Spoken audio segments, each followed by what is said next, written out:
ということで今日はもう一発乗っけてみたいと思います。ということでね、カナダのトゥルードー首相、前私は一回乗っけたことがあるんですね。彼が全く違う発言をまるでしたことを忘れたかのようにやってらっしゃる、非常に矛盾に満ちたものを一回乗っけたと思うんですけど、今回はこの発言を聞いた時に私すごく気持ち悪いと思ったんですね。で、私だけかと思ったら他のいつものお姉さんたちも思っていたみたいなので乗っけてみたいと思います。皆さんのご感想もお聞かせください。そしてタッカー・カールソンさんに出られた、実際にヨーロッパ、近いロシアにもウクライナにも近い方々はどう思っていらっしゃるかっていうのも乗っけてみたいと思いますので、まずトゥルードーさんから見てください。それではどうぞ。Somebody that sounds like back in the day Germany, Justin Trudeau. Oh my God, watch this.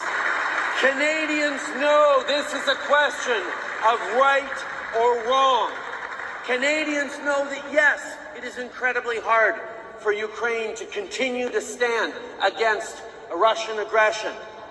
And let's be honest, it's hard for the democracies around the world who are there to support their citizens, who are investing for the future, who are challenged with a challenging economy around the world to continue to step up as Canada has with close to $9 billion in aid for Ukraine. But we will, because the cost on Canadians, on our lives, on our world will be so much greater if Putin wins this war that we will and have to stand every single day until Ukraine wins this war.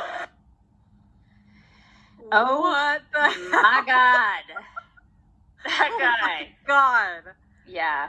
He's Oh my God. completely out of control. Yeah. ということで、もしこれを見てくださってるカナダの方がいたらご意見をお聞かせください。本当にこの人と同じように思ってるのかどうか。ひょっとして多くのカナダ人の方はこんな風に思ってないんじゃないのかなってちょっと私不思議に思ったんですよね。なぜかというと私もカナダではないですけどアメリカですから近いじゃないですか。そしてやっぱり距離がありますからこんな風に考えるのかなってちょっと思ったんですね。やっぱり私はアメリカに住んでるからウクライナにこれ以上武器を送るべきでもお金を送るべきでもないと思ってるんですね。だってアメリカ人が食えてないのになんでそんなことするのって私は思ってるんですよ。しかもその武器を送ったらそれでまた人を殺すんですよね。これがどうして解決になるのって私は思うんですよ。でカナダのこの人もうわーとかって言ってるんだけど本当にカナダの人はそう思ってるのかなって私すごく同じような立場で思ったのでちょっと聞いてみたかったんですね。でアメリカは私みたいな考えの人がほとんどなんですよ。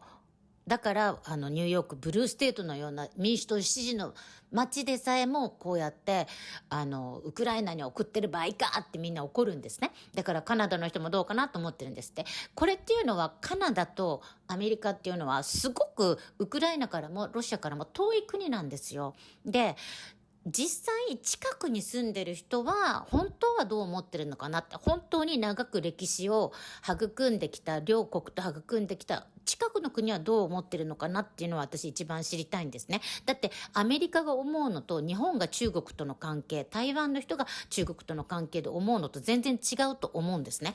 結局我々にとっては遠いもう太平洋を挟んでいる海洋を挟んでいる遠くの国ですから全然自分たちには本当に差し迫ったものがないっていう立場の人間が言ってることと実際にすぐに影響がある国の人たちが思ってることって違うと思うんで次の動画はウクライナのお隣ハンガリーの元首相の、タカ・カールソンさんとの対談を載せています。これすごく興味深くて本当に理解できるのでぜひ見てください。そしてその次にはポーランドの方が言っていらっしゃることも一緒に載っけておきます。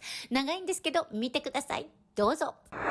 As the war in Ukraine completely reshuffles the world order and threatens to destroy human civilization, it's striking just how little information Americans are receiving about what happens there.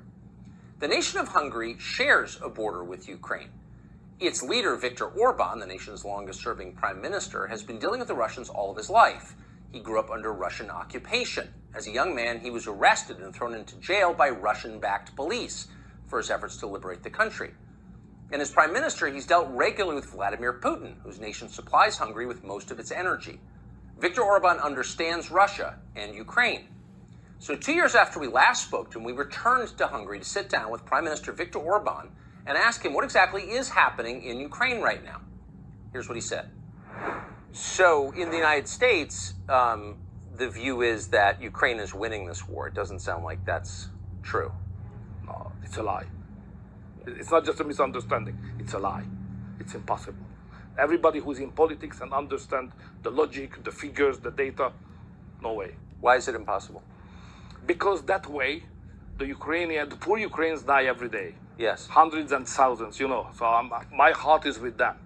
So it's tragedy. It's tragedy for Ukraine. But they will run out earlier from the soldiers, number of soldiers, than the Russians. What finally will count is boots on the ground. And the Russians are far stronger, far numerous, more numerous There's more than of Ukrainians. them. Many more. So this strategy, what we are just supporting, is a bad engineering of the strategy. So if the Biden administration has said our goal is to beat Russia, is to effect regime changes, to kill Putin and take him out of power. You know, they misunderstand probably the Russians. You know, to understand the Russians, it's a difficult thing, especially if you have an ocean between you and Russia. So when we speak about politics, I mean Westerners, what is the focus point of our conversation? The focus point is freedom. How to provide more and more freedom to the people. Yes. When you speak on politics in Russia, this is not the number one issue. The number one issue, how to keep together the country, because the country is very big. And there's a privilege of the question how to keep together the country and not freedom. Freedom is just another issue, second, third, whatever. First, keep the country together. And that's generate a different kind of culture and understanding of politics.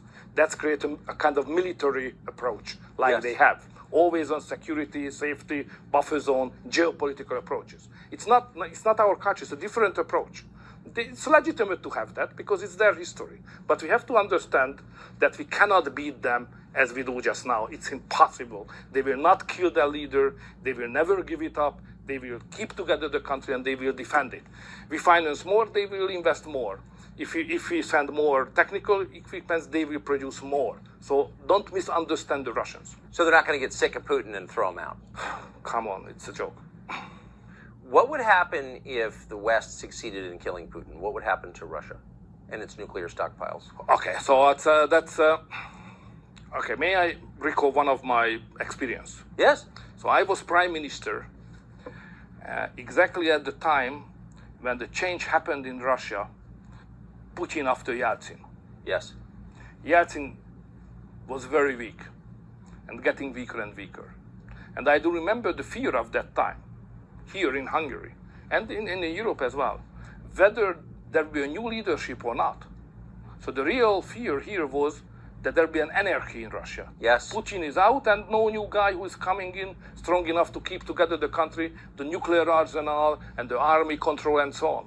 So everybody was happy when realized that after Yeltsin, Putin come in and started to control the military and the Russian power as a leader. So everybody was happy. I do remember that. So now Putin is in power for long years. We forgot about how dangerous when there is no strong leadership or interregnum in Russia. The interregnum is the worst case possible. So, But that is our goal. That is the goal of the U.S. State Department. yeah, but it's a mistake. If this is the goal, it's a mistake. It sounds very dangerous. It's more than dangerous, you know.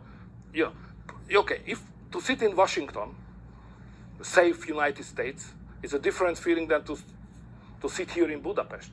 Ukraine Yes. is next door country, you know. So what's going on there could have an immediate impact in 24 hours here in Hungary and so on. When I was very young, 86, if I remember well, there was an explosion of the nuclear power station in Ukraine by accident. Yes. And it infected us immediately. So if there is an escalation in Ukraine, Chernobyl polluted. Chernobyl, yeah, that could have an impact on us immediately. So it's Washington is far away, Russia and Ukraine is close. That's the Hungarian approach. So, given the manpower imbalance between the Russian and Ukrainian armies and the attrition of the Ukrainian army, hundreds of thousands dead. And many Hungarians as well. Nobody knows it. But we have a minority, a strong minority, more than 150,000 people in the territory of Ukraine, which was earlier part of Hungary. So it's a historical minority community living there.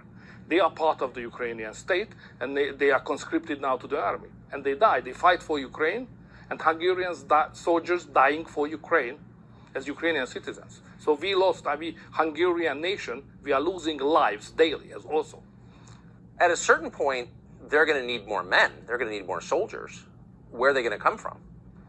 That's the most risky question. So if any Western country would send any boots on the ground, that would mean a direct war between the West and Russia. And we are in a third world war immediately. So it's a very dangerous moment now.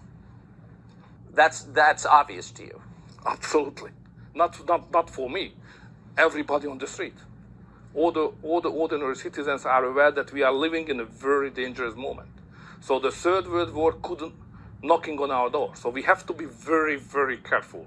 And that's my message always to America as well at NATO summit. Be careful with that. And what kind of response do you get when you say that? You know, they are bigger, therefore they are more clever. So that's always the case. So they don't listen to you. We can say in that way also, yeah. I have to ask you about Nord Stream. So it seems very obvious that the Biden administration blew up Nord Stream, either directly or through proxies. I've never heard anyone dispute that, really. How is Western Europe, and Germany in particular, the biggest NATO member in Europe, not saying anything about this? It seemed, that just crushed the German economy. Why don't they say a word about it? So when it has happened, we commented it as a terrorist attack. Yes. It was rejected in Germany and in the West. It was not a terrorist attack. It was something, you know.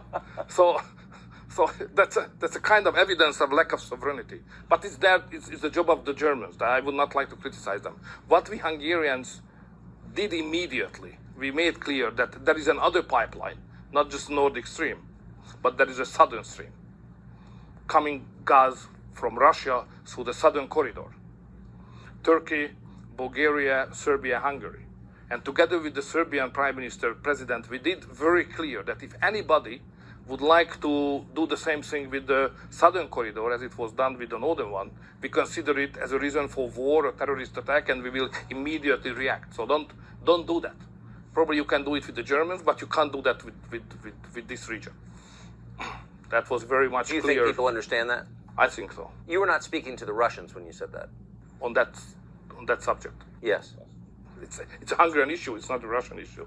Right, but when you said to the world, don't commit an act of terror against this pipeline, you weren't speaking. It was not addressed to Moscow, no. No, it was not, right. So if you were in charge of NATO, if you were, say, Joe Biden, what would your next move be in the war in Ukraine? What would you do? Peace, immediately. Call back Trump. That's the only way out. Call back Trump. Call back Trump. Because, you know, you can criticize him for many reasons. I understand all the discussion, but, you know, the best foreign policy of the recent several decades belonged to him. He did not initiate any new war. Yes. He treated nicely the North Koreans and Russia, even the Chinese, you know. He delivered a policy which was the best one for Middle East, Abraham Accords. Yes. So that was a very good foreign policy. He's criticized that he's not educated enough to understand the world. But this is not the case. Facts count, and his foreign policy was the best one for the world in the last several decades I have seen. And if he would have been the president at the moment of the Russian invasion started, no, it would be not possible to do that by the Russians. So Trump is the man who can save the Western world and probably the human beings in the globe as well. That's my personal conviction. Can I ask you, just to skip around for 1 second, about the Russian invasion of Ukraine? Days before that, invasion at the Munich Security Conference, the Vice President of the United States, Kamala Harris, said to Zelensky at a press briefing, we would like Ukraine to join NATO. Now, Ukraine joining NATO obviously cannot, is a... It's a long story. When the idea of membership of Ukraine, NATO, was raised, it was in the summit of NATO Bucharest, 2007 or 8. Russia was not strong enough to stop it. So there was a real chance at that time to integrate the Ukrainians into NATO. But it was rejected. There was no agreement among the big Western countries to do so, so it was postponed. But after 2 or 3 years later, the Russians became stronger and stronger and stronger. And now they are even stronger. So we missed the historical opportunity to do so. And this window of opportunity is not open anymore. So we can't do that. So we can't afford to have that long borderline between Russia and Ukraine, who belongs to NATO. That would mean immediate war danger to all of us, even in Washington. So it's dangerous even for the United States. It's not just dangerous for the region, but even for you, for the families. Because it could provoke a nuclear So it's not a realistic proposal at this moment. So forget about it. We should say just the opposite. We should make a deal with the Russians on the new security architecture to provide security, sovereignty for Ukraine, but not membership in NATO. So why, and that I think your view is shared by many sober people who watch this. So why would the vice president say something like that at a moment when there were Russian troops massed on the Ukrainian border?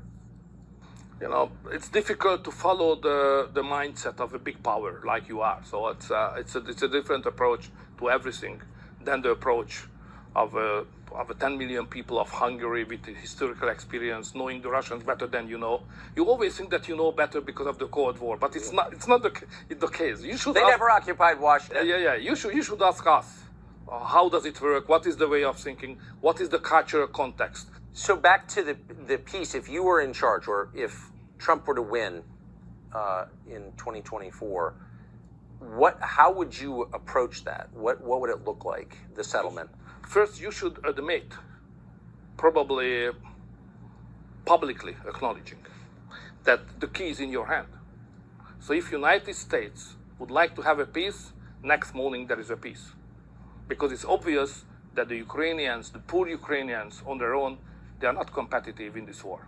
So if there is no money and there is no equipment from the West and especially from the United States, the war is over. Yes. The solution is in your hand. Is in the hand of your president. The present one or the future one. But you will solve it. The United States can do it, nobody else. It's not the solution for the Ukrainians. Of course, it's about Ukrainians. They cannot be neglected. They must be involved. But the real factor is not Ukraine. The real factor is intention of the United States. Yes. So policymakers in the United States have been talking recently about taking Crimea, including the Russian port, away from the Russians. Is that a realistic goal, or what would happen if we tried? It's totally unrealistic. So, no way. That's not a wise. No. It's not wise. It's not realistic. It's out of question. Poland, in case you guys don't know, have been very, very conscious of their border. They are very, very controlling of their border. I love They it. This do is not let they don't let Muslim immigrants into their country ever. And as a result of that, they have had an unmatched record of success. I'll let the MEP tell you all about it. The lowest unemployment in European Union is Poland. The highest GDP after COVID in European Union is Poland. One of the lowest debts in European Union is Poland. So don't give us this rubbish about the need of educated immigration, as we heard yesterday. We don't need your doctors. We don't need your engineers. Take them all, and pay for them. We don't need them. You know why? Because there's zero terrorist attacks in Poland. Why? Because there is no illegal migration in Poland. So don't give me this look Don't give me these arguments about the populism, because this is a fact. This is your data from Eurostat. So we don't need your engineers. We don't need your doctors. Take them. Do not teach us. Do not teach us about democracy, because we know what the democracy is. So learn from Poland. Be like Poland. Thank you very much. God, I love him. Yeah, Poland knows what's up. They know 'Cause what's up, Poland, man. Poland has been through some shit, and they know what's up. And they're like, you know what? We're not doing what you want us to do. We're not gonna do any of this stuff. We're gonna do what we want to do, and they're doing it right. Call us xenophobic. We Whatever. don't care. We don't care. We've been through some stuff. Yeah. And so I don't care. You can call us all the names. Sticks and stones, bitches. We don't care. Seriously. Like, my God, they don't give any craps, and I love them for it. And they're better off. Yeah.